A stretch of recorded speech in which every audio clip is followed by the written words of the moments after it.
Thanks everyone for stopping by and welcome to today's webinar, Best Lead Sources for a Business. Hint, it's a person. With MAPS Coach Anna Krueger. I'll make this short and sweet. Please note this meeting is being recorded. I will share the link in the chat momentarily to the MAPS YouTube channel where the recording will be available within 24 hours. Currently, everyone is on mute. However, we do value group participation. So we ask if you have any questions, please enter them in the chat box below. Following the meeting, if you have any questions about today's call or any other coaching programs, please feel free to email us at fasttrack, FASTTRACK@kw.com. That's all for me. Anna, floor is yours. All right. Well, welcome everyone. Good to see you guys here today. My name is Anna Krueger, and if we haven't met before, I have been an inside sales agent since 2006. Do not try to calculate my age, please. And then I've been coaching inside sales agents since 2008. So I've learned a lot about what works, what doesn't work. And my goal today is to give you some signs that maybe it's time to hire an inside sales agent, and then also give you some tips on what to look for, what not to look for. So what would be potentially a red flags that someone might not be the right fit for the position. And then those of you that are just hopping in, if you can turn your cameras on, I'd love to see you. It's so much more energizing teaching to faces versus black boxes. So just saying. Hey, Erica. All right, well, let's go ahead and jump in today. And then just so you know the format real quick, I'm gonna go over the topics I just discussed. And then at the end, we'll have some time for questions and I'll tell you where you can find more resources. So we'll be done in about 25 minutes. So we'll move pretty quickly today. So one of the topics for today is how do you know it's time to hire an inside sales agent? So first, let's just define what is an inside sales agent. A lot of people say, what's an ISA? What's an inside sales agent? So let's go ahead and clear that up real quick. So an inside sales agent is someone whose main job is to lead generate, lead convert. How many of you like the sound of that, of having someone like that on your team? I'm curious if we have anyone in here that is an ISA. If you would tell me in the chat box, that would be awesome, just because I'm curious. And actually, if y'all would tell me your position, I would love to know the audience. Are you a rainmaker? Are you a lead ISA? Are you an ISA? Just who is here today? That would be great. But really an ISA is someone whose main job is to bring in business. I like to call them a mini rainmaker. They are not an entry-level position. How many of you have heard, oh yeah, it's kind of entry-level, and then maybe you become a buyer agent or listing agent? That is actually opposite of what we're looking for. So if you think about it, if we're looking for someone to be a primary lead generator, lead converter for our team, we know that that is the most, it's not, I'm trying to think of how to word it, because we need all positions on a team, right? But if we don't have solid lead gen, lead conversion, we won't have any other position on the team. Does that make sense? So I can't imagine surviving without a director of operations. We would never survive without agents. We need them to close out transactions. Yet, if we don't have someone on the team doing quality lead gen, lead conversion, all of those other positions will go away. We won't have the money to pay a transaction coordinator. We won't have the money to pay director of operations, right? So it's really important that we have someone solid in this position. So the first thing I want to say is think of it like a full-time lead generator, lead converter, or a rainmaker. And then ultimately you want this to be a position that you are compensating in such a way and you're treating it such a way that you're going to cause talent to want to stay. One big challenge, can I give you something not to do? I think that's helpful. One big challenge we've had with the ISA position across, well, I was gonna say country, but even outside the country, talking to people, this is a challenge, is when we treat it entry level. And if you are in real estate and have read the book, The Millionaire Real Estate Agent book, we know that it says lead gen, lead conversion is actually one of the last things that you replace yourself for, because it is the thing that really takes the most talent. And again, we're not saying other positions don't require talent or that they're not important, because we need all positions. But what I'm saying is this one takes an incredible specific amount of talent, and it's the one that's going to provide for all of the other positions to exist. So if you've ever heard someone say it's a junior agent position, have you guys ever heard that before? No? Okay. You may hear people refer to junior agent. If you do, many times what they're saying is that's an inside sales agent. But can you see how if we call it a junior agent, that could cause people to think, I want to get out of this position. Because if they're talented, why would they want to stay in a junior position? Does that make sense? So if you ever do hear someone talking about junior agent, just know they might be talking about inside sales. Another mistake that a lot of teams make, and actually my team made this mistake and we suffered for it. So let me save you some heartache. We said everyone on our team, if you're new as an agent, buyer agent, listing agent, everyone starts off as an inside sales agent. And then you graduate or you promote into buyer listing agent. Well, as I say that to you, doesn't it make sense why we created our own problem? What we meant, what our hearts were lead gen, lead conversion is so important that when you're good at that, you can do any agent position on the team. That's what we meant. What we meant was this position takes a unique talent. And when you're skilled at it, you're going to be a great buyer agent. You're going to be a great listing agent. But the way we worded it made it sound less than. So what we recommend now is you can still do that. You can still have people start off doing lead gen, lead conversion 100% of the time, but call it agent in training. So now on our team, when people start, we say all agents, buyer agents, listing agents, inside sales agents, all of you are called an agent in training for the first 90 days. After 90 days, you can then become a buyer agent, a listing agent, or an inside sales agent. Basically, we're doing the same thing we did before, but we're wording it much better. So it doesn't sound like the inside sales agent position is something to get away from. Does that make sense, everyone? Kind of nod your head at me. Okay, cool. All right, so we've talked a little bit about what the position is, the way that we need to think about it. For those of you that are rainmakers, would you kind of wave at me here in the screen or use the chat box? Okay, awesome. Hey, Mitchell. To be quite honest with you, you're probably looking for someone a lot like you. So Mitchell, look for someone who's probably a lot like you in personality and drive. And I'm kind of making an assumption because I've never met you before, but most rainmakers are very driven. So write these characteristics down. This is what you're looking for in an inside sales agent. You're looking for someone who's very driven. They are results oriented. And they love a challenge.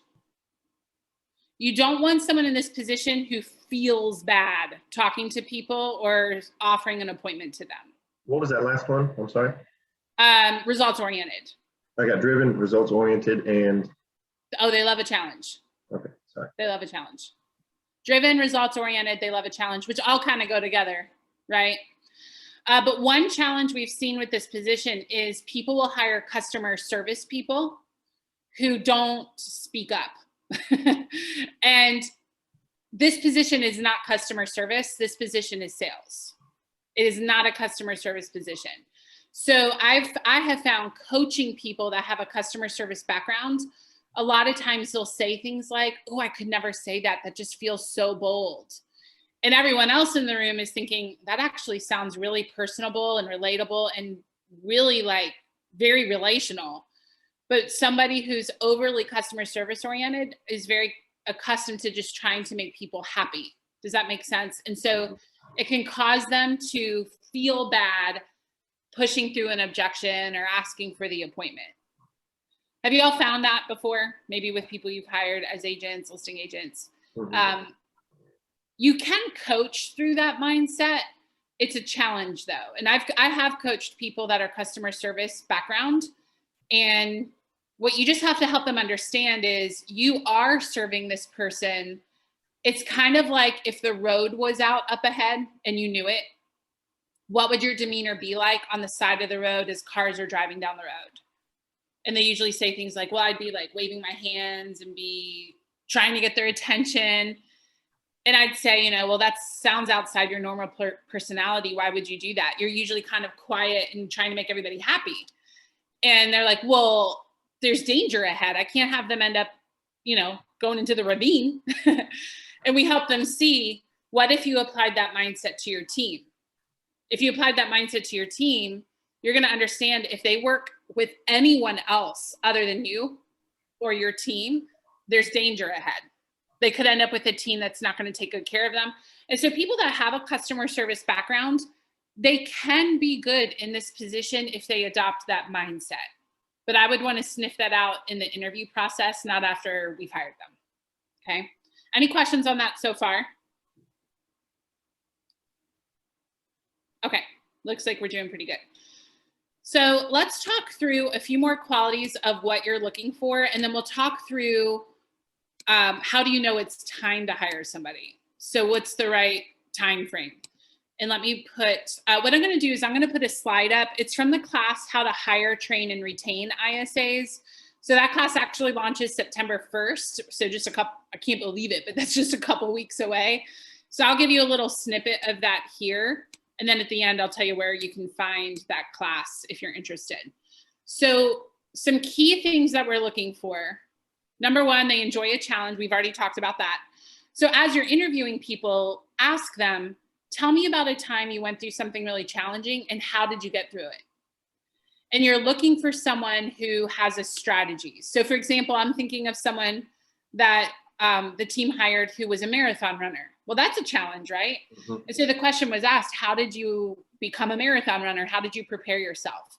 And they described a lot of consistency. They described what they did for their mindset. They described waking up earlier and a training routine. Well, that showed this person likes a challenge and they have a method to overcome obstacles. So that was a good thing that we heard. Another thing that you want to look for is they're a relationship builder. So do you know anyone who is just one of those people, everybody loves them? Or maybe they're in the grocery store and they just talk to the guy behind them in line. That's usually the kind of person you're looking for. Now, it doesn't mean everywhere. I was an inside sales agent and I coached the role. If you sit next to me on a plane, I will probably have my headphones in because I'm letting you know I don't really want to chat right now. It doesn't mean that we're like that all the time everywhere, but there's someone that when they're in public, they can crack a joke and get people talking to them. You know, it doesn't mean they're the most outgoing person that you know. Hopefully that makes sense. So, but you are looking for someone who's capable of building a conversation. Also, I would pay attention to, as you're interviewing them, how comfortable do you feel with them? One mistake I made early on was if people seemed a little awkward in the interview process, I would kind of dismiss it like, well, they're probably nervous. Well, are they not going to be nervous when they hop on the phone with expireds? You know, are they not going to be nervous when they call for sale by owners? And so the point I'm making is they're going to be nervous a lot in this position till they get used to it. So I actually want someone that even when they're talking to me and nervous in the interview process, they're super personable. They can basically fake it till they make it. Okay. So you're looking for someone who's a great relationship builder. You're also looking for someone who is results oriented. We actually hit that one already. One thing I will say about this is when you have an ISA, make sure you tell them what happened to their appointments. Today, we're more talking about hiring ISAs, but just know one reason ISAs leave teams is because they don't get feedback on their appointments. So imagine this. Imagine working for a few months to get an expired lead to finally warm up to you. You finally have rapport. You finally get the appointment set and you set it. Say I set it for you, Mitchell. And then I never hear what happened. That's going to really be tough for a results-oriented person, right? And so just know once you hire them, it's going to be really important to provide feedback or they will leave your team. I would leave your team. They will leave your team. But it's because they're results-oriented. You want that. You want that. And then the last thing I'll say right now is you're looking for someone with a teachable spirit. And I would say that's everyone on the team, whatever position you're hiring them for. One way you can sniff this out in the interview process, and this is such a horrible story that I'm about to tell you, so don't let this happen. But one of the coaching clients I work with said, hey, will you help me make my hire? So can you just talk to him once and let's see what you think? So I was like, sure. So we did that. And beforehand, I said, hey, give them this script that we use on the phone. And all I really care for is when we meet, I want to show that they put effort into it. So give it to them, let them know that the next meeting, we're going to practice it in person just to see how they do. And I really wanted them to show up clearly having practiced. They put some effort. I didn't want it to seem like they just learned it for the first time 5 minutes ago. Well, do you know what they did in the interview? This is like terrifying. I said, hey, let's practice that conversation. And they said, I hated it. I did not like that. I do not think it would ever work. I rewrote it. I thought it was really just bad, something like that.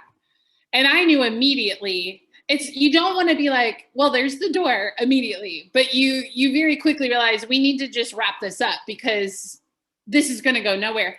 We need someone who has that trait that says, Roxanne, maybe you're making the hire. Roxanne, you hired me. Clearly, you know what you're doing.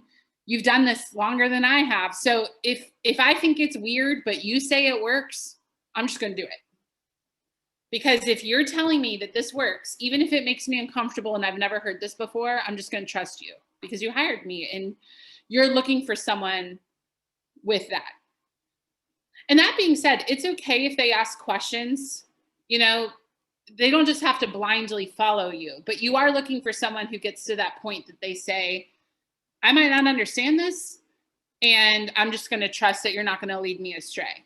So one thing I do recommend is give them some sort of something to practice before they meet with you. All right, the last thing we're going to teach, and then I'll open it up to questions, is how to know it's time to hire an inside sales agent. Also, we did not do this in the correct order on our team. And it's not that there's only one right way, but I will say this. It's not, if you are a single agent and no one else is on your team, this isn't going to be your first hire. And I'll tell you why.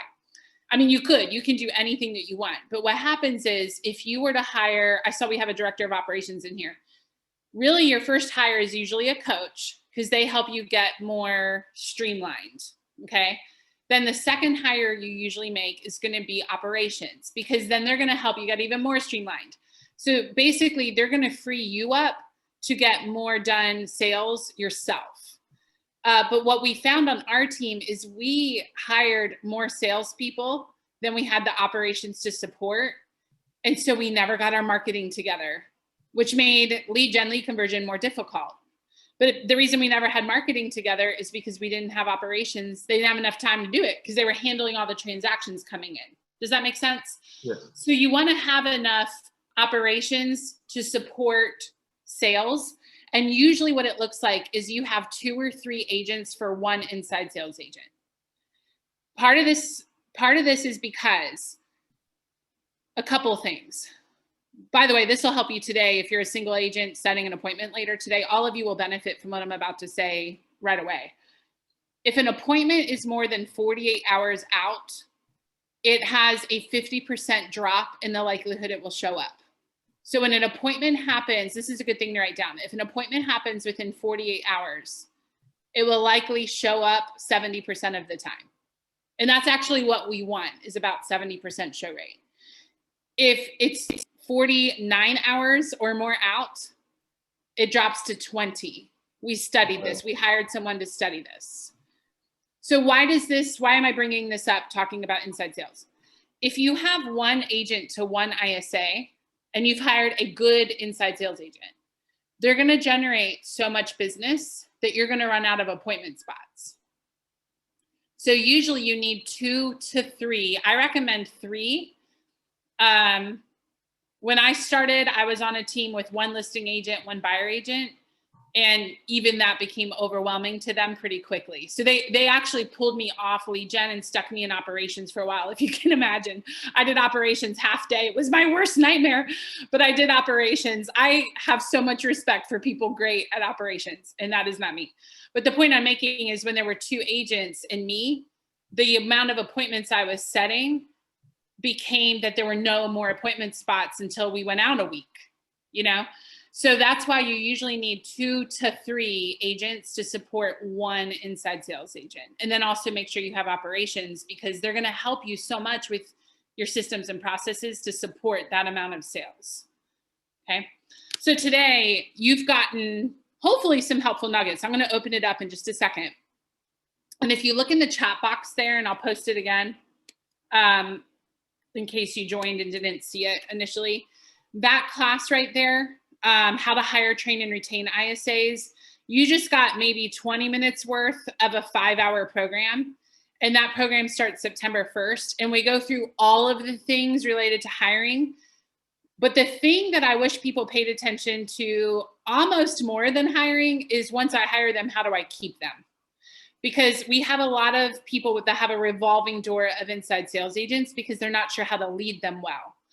And I want to empower you to lead them well. So that class is about an hour and a half worth of hiring. And then the rest of it's really focused on keeping them. The way we do it is 1 hour a week for 5 weeks. Now, some of you are hiring ISAs right now and you don't want to wait till September. We put old classes in there, not really old, like from earlier this year, on demand. So when you sign up, you right away get all 5 sessions and you can still join us live in September. Okay. So how to hire, train, and retain ISAs, that is there in the chat box. Okay. What questions do you guys have? Or if you would like to share something you learned today that might benefit someone else. So what questions or takeaways do you guys have? Excuse me. You all are a talkative bunch. I've got a couple. All right, go for it, Mitchell. Hearing that maybe it's not an entry-level position Yeah. is new to me. I always thought maybe it would be a good lead in for an agent, but it makes sense to have them there for that reason only. And then somebody, I think it was Ben here, asked, what's the typical compensation? Being that these guys are, goal driven, do they get the compensation for that? Do you usually deal with kind of a base salary or? Yeah, that's a really good question. I'll address it.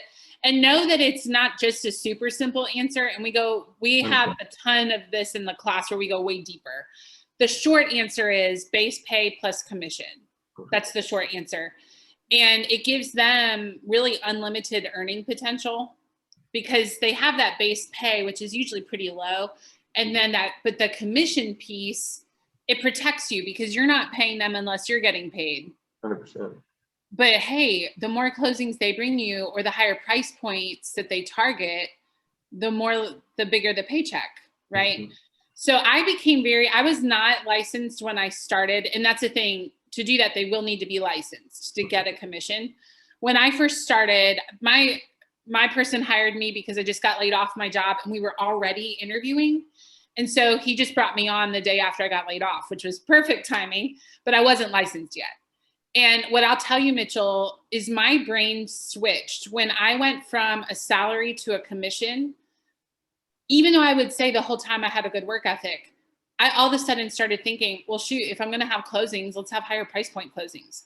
And I started working on that. And within about 6 months, I changed my average price point by 50,000. And when you multiply that times transaction after transaction after transaction, that really adds up. I don't know that I would have been driven to do that if I just had a base pay or was paid a low payment. You'll hear people that say, pay them for appointment set or pay them for appointment held. That's really dangerous because what that motivates is I need to pay my light bill. And so I'm just going to set appointments, even if they're bad appointments. I just need appointments. I would highly recommend base pay plus commission because then you only pay them when you get paid, except for that base pay. For base pay amounts, what I'll tell you is this, is if you want someone with no experience, which will also require a lot more time and energy from you to train them, usually we see 24 to 30 base pay plus the commission.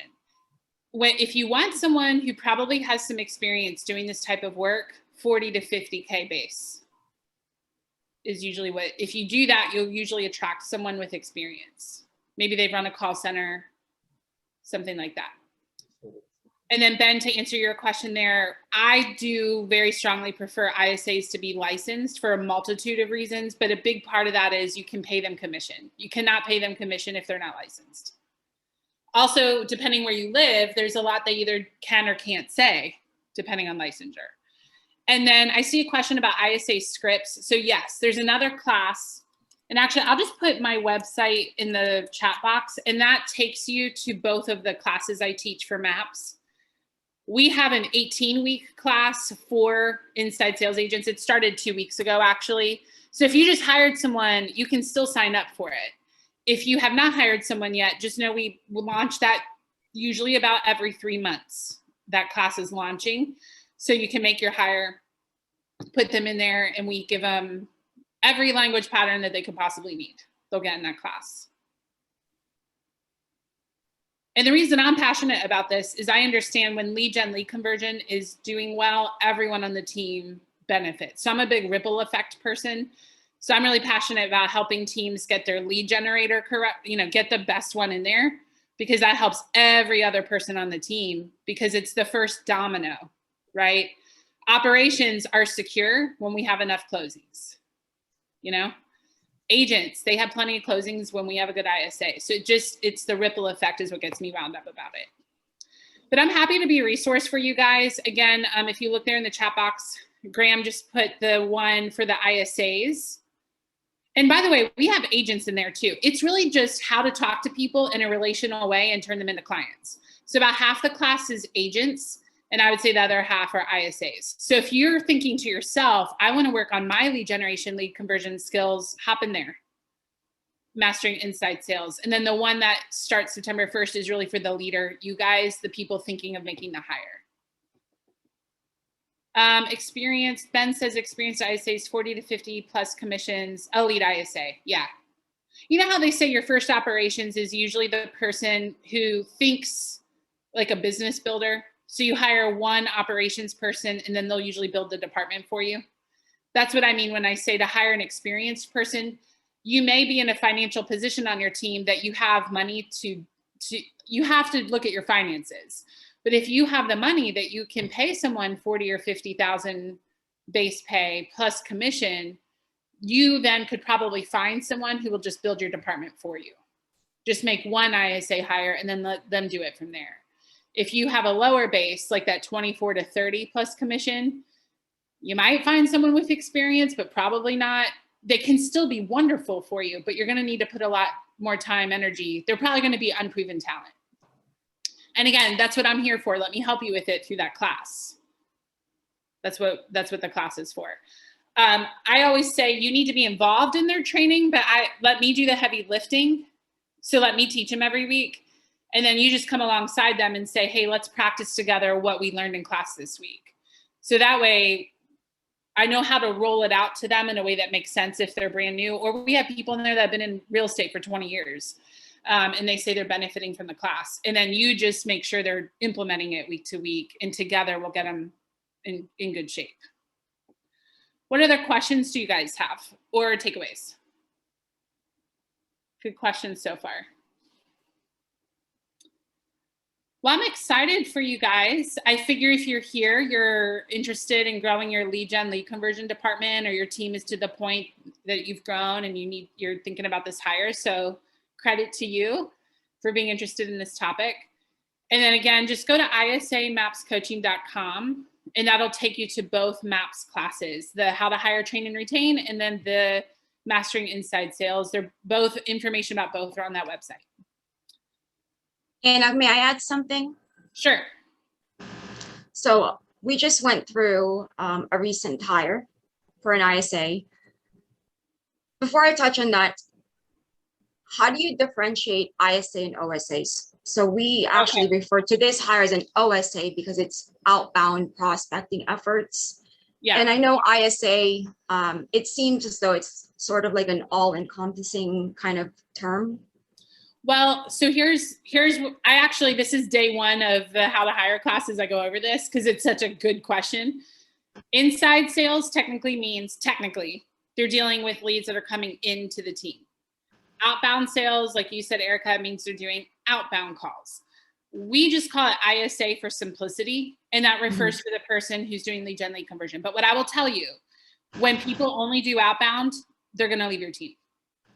They will leave your team. They might last for a year or two, and then they're going to leave. And here's why. Outbound is the most challenging position on a team as far as talent hustle. You call people, you're getting cussed on, you're getting hung up on. And I have ISAs message me all the time and say, I'm going to leave my team because they won't give me any inbound. So we just recommend their inside sales, and that just means they do both. I used to know one person who had done outbound only, and I would say she's the one exception I know. She's done it for like 3 years, outbound only, but she's the only one I know of. And then she quit. And I was like, why'd you quit? I'm outbound only. Why would I stay on a team that only has me doing outbound? I got the sign in the yard and now all these inbound leads are coming in and I don't get them. That doesn't seem cool. So that's why we recommend that they do both, Okay, we're actually over time and I want to respect all of your time so we can wrap it up. But Erica, that was a really great question. I think what matters, Erica, is just everyone on your team is speaking the same terminology. So you might define it differently than how I just did. The way I just defined it is kind of like industry standard, but that doesn't mean you can't have language within your own team as long as everyone on your team knows the definitions. That's what matters. That's what matters. If I can add one more thing. So I experienced this when it comes to SEO in terms of the responses and the engagements, and we use WiseHire for casting a net, right? And when it was initially posted as an OSA, we barely received any applications. And so the thought was, okay, let's revisit this. And I had changed it to business development manager. That's big. Because like you talked about earlier, this is not an entry-level position. And that was, really somebody that we're looking for. Not necessarily someone with real estate, but business development, business acumen, entrepreneurial mindset. So that helped with getting more, a greater pool of candidates. Yeah, I'm so glad you said that. Yeah, and it's, again, speaking about it, that's really what it is they're developing business. And whatever title you choose to use, a lot of people are somewhat adverse to outside sales agent, inside sales agent. Even though they might have done that position before, it's putting the title in a way. And like you just said, Erica, that's a great way to put it. In how to hire, train, and retain, class 1, I give you example job ads that you can post both on social media, on things like Indeed.com. So just know we have a lot more resources. This was just to help you out as much as we could in a free 30-minute webinar here. But if you feel like you got enough, great. If you feel like I'm really serious about this and I want more, hop in that class. And we go over a lot of stuff like what you just said, Erica. Good stuff. Okay, we are 5 minutes over and I want to respect Graham's time, who's moderating for us. I really appreciate all of you being here with us today. And let me know if you need anything. Just go to those resources and you can find how to contact me. All right, bye guys. Thank you. You're welcome.